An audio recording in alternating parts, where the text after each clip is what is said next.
Hey, Palmetto Hills Church. Today's devotional comes from the fourth stanza of How Firm a Foundation. It's a hymn we're looking at along with David Pallison's God's Grace in Your Suffering. It's a hymn we're looking at that shows us how God is at work even in the midst of our suffering, even through difficult things. God's grace is at work in us, and we see that in the fourth stanza, that His grace gives us courage and His grace gives us opportunity to minister and to love. So let's look at this fourth stanza. When through fiery trials your pathway shall lie, my grace all sufficient shall be your supply. The flame shall not hurt you, I only design your dross to consume and your gold to refine.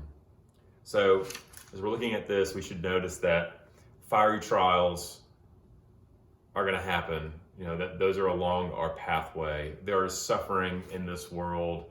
There's suffering. Christians will experience suffering. Non-Christians experience suffering. Suffering is part of living in a fallen and broken world, but it's also part of God's sovereign will and our sovereign providence in our lives, that we will face difficult things. But notice that we're not facing difficult things and we have to just kind of wing it and figure out how to beat those difficult things. No, God's grace is there for us for those difficult things. His grace to us, remember we're going to say it helps us give courage and helps us love and minister, but His grace we see is all sufficient and it is our supply. It is all we need to face difficult things. The gospel is what we need to face hardship and suffering and trials, and we will never run out of God's grace. It will always be in supply for us as we face the suffering, the trials, all those things. Okay, great. So the first thing to highlight then about God's grace that's always there, God's grace gives you courage. Jesus tells us, fear not. Isaiah tells us, fear not, for I am with you. I'll call you by name, you are mine. The opposite of fear, and we think about fear because we're facing these trials and tribulations and suffering, the opposite of fear is not total relaxation and serenity. God doesn't say, hey, fear not, I'm gonna take this off of you. You go relax. We don't have a Bob Marley God. What does God do? He says, fear not, I am with you. I am with you as you walk through the valley of the shadow of death. I am with you as you go through these fiery trials along the pathway. You see this? God's grace gives you courage to endure in this life. And that's something that is a gift from God, honestly. The enduring grace, the enduring courage is a gift from God, because so often we try to numb our fear with I can use my exercise endorphins to feel really good and not be afraid. I can face fears with facts. And so if I learn everything about the coronavirus, I won't be upset anymore. I won't be afraid of it. I'll have power over it. I won't be afraid if I can just go on a vacation and relax. Maybe I won't be so fearful because I just need to relax. All those things, they can numb fear. They don't really take away the fiery trials you're going to have to go through. They kind of just delay it a little bit. Those things don't help face your fears. God's grace, though, does. For He is with you.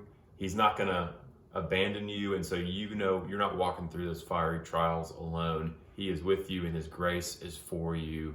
And you can lean on that and lean on His mercy in the midst of those temptations. God's grace gives us courage.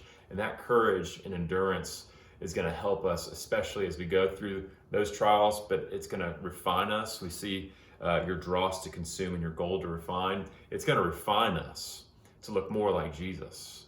And as we look more like Jesus, it's going to help us love and minister to people. God's grace will help us love and minister to people through our trials and as people go through their trials. And I think of the example like this.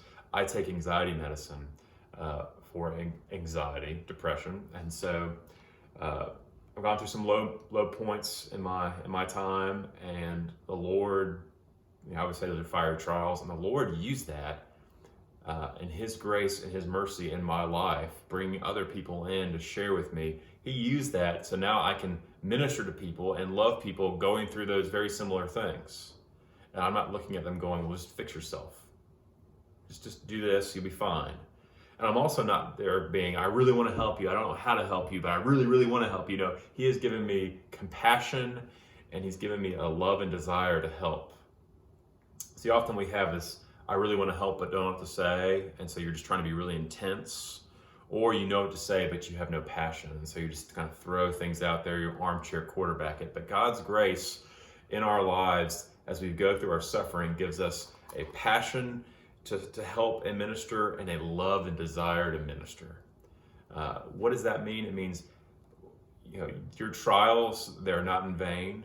Your trials, they are for God's glory and for the purpose of us to lean into God's grace, so that we develop this courage, this endurance, so that we will go and minister. The dross will be burned off, and we're left with this pure goal, this desire to love and serve and minister to those who are also suffering.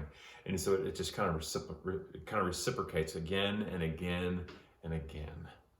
Y'all, God's grace is sufficient for your suffering right now. God's grace provides you the courage to face today, and God's grace will allow you to get through that and then help and love other people through their sufferings as well.